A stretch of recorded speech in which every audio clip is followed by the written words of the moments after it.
HIV और ads.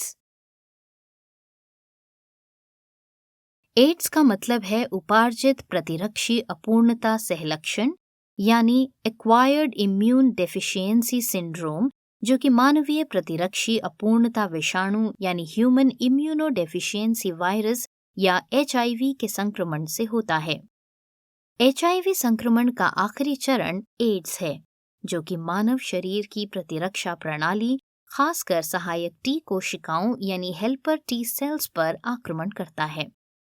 जब कोई बैक्टीरिया या विषाणु शरीर पर आक्रमण कर उसे संक्रमित करता है, तब श्वेत रक्त कोशिकाएं यानी व्हाइट ब्लड सेल्स और सहायक टी कोशिकाएं सक्रिय हो जाती हैं, जो कि 2 तरीकों से शरीर की रक्षा करती हैं।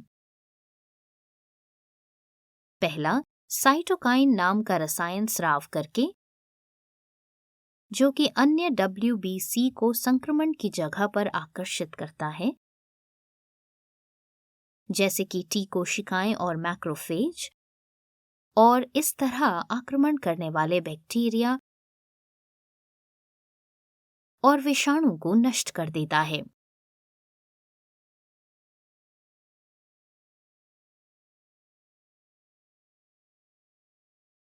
और दूसरा, अन्य WBC की संख्या बढ़ाने के लिए प्रेरित करके, जिन्हें बी कोशिकाएं कहते हैं। ये एंटीबॉडीज होती हैं जो कि आक्रमण करने वाले बैक्टीरिया और विषाणु को पहचान कर खुद को उस आक्रामक जीव से जोड़ लेती है और इस तरह ये प्रतिरक्षा करती है।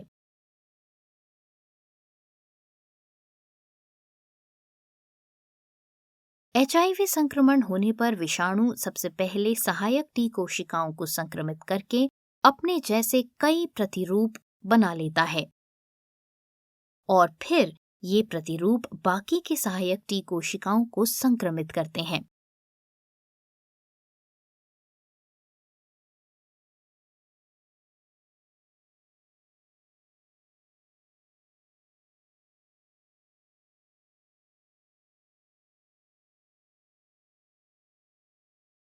इस प्रक्रिया में ये बहुत सारी कोशिकाओं को नष्ट करके प्रतिरक्षा प्रणाली को कमजोर बना देता है।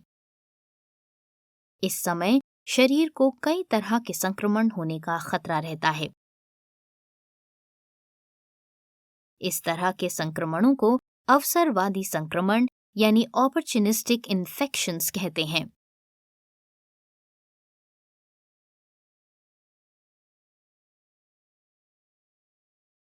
HIV संक्रमण से जुड़े ऐसे कुछ अवसरवादी संक्रमण हैं।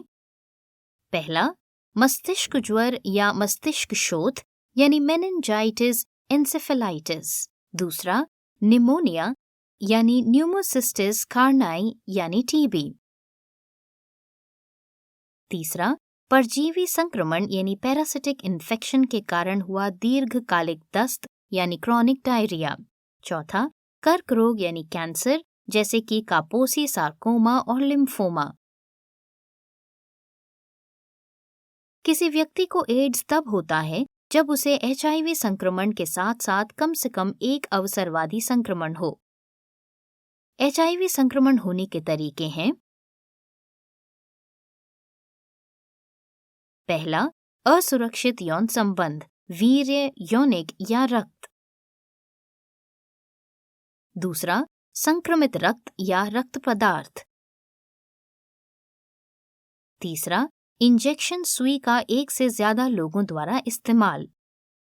चौथा, प्रसव यानी बच्चे का जन्म, रक्त, उल्बीय यानी एमनियोटिक या यौनिक तरल पदार्थ यानी वेजाइनल फ्लूइड। पांचवा, स्तनपान यानी स्तन का दूध। HIV संक्रमण का उपचार एंटीरेट्रोवायरल द्वारा संभव है, जो कि शरीर से विषाणु की संख्या कम कर देता है, हालांकि विषाणु को पूरी तरह से नहीं निकाल पाता।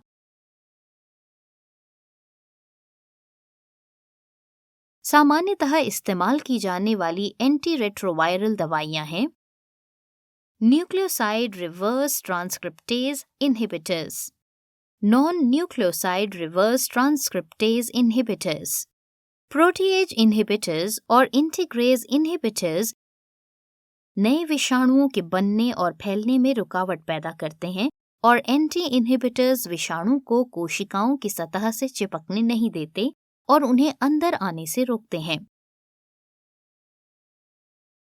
HIV के उपचार के लिए चिकित्सक इन दवाइयों को मिलाकर समय समय पर लेने की सलाह देते हैं, जिसे हार्ट या highly active anti retroviral therapy कहते हैं। उपचार के असर को समझने के लिए रोज रक्त जांच की जाती है और लिए गए रक्त में CD4 की संख्या या सहायक T कोशिकाओं की संख्या को मापते हैं। अवसरवादी संक्रमण के उपचार के लिए जो संक्रमण हुआ है उसी का इलाज किया जाता है। उदाहरण के लिए सांस से जुड़े संक्रमण यानी रिसेप्टरी इन्फेक्शन जैसे कि निमोनिया या TB का उन्हीं की एंटीबॉडी से इलाज किया जाता है। HIV संक्रमण से बचने के लिए कुछ सावधानियां रखनी पड़ती हैं। लेटेक्स यानी रबर के कॉन्डोम या मुंह के कॉन्डोम यानी डेंटल डैम का इस्तेमाल करके असुरक्षित यौन संबंध से बचें। दूसरी, केवल एक ही असंक्रमित व्यक्ति के साथ यौन संबंध रखें। तीसरा, ड्रग और शराब का नशा कम करें क्योंकि इससे असुरक्षित यौन संबंध बनने का खतरा रहता है। चौथा, एक ही सुई का एक से ज्यादा लोग इस्तेमाल न करें। पांचवा, दोनों साथियों की समय समय पर HIV जांच करें।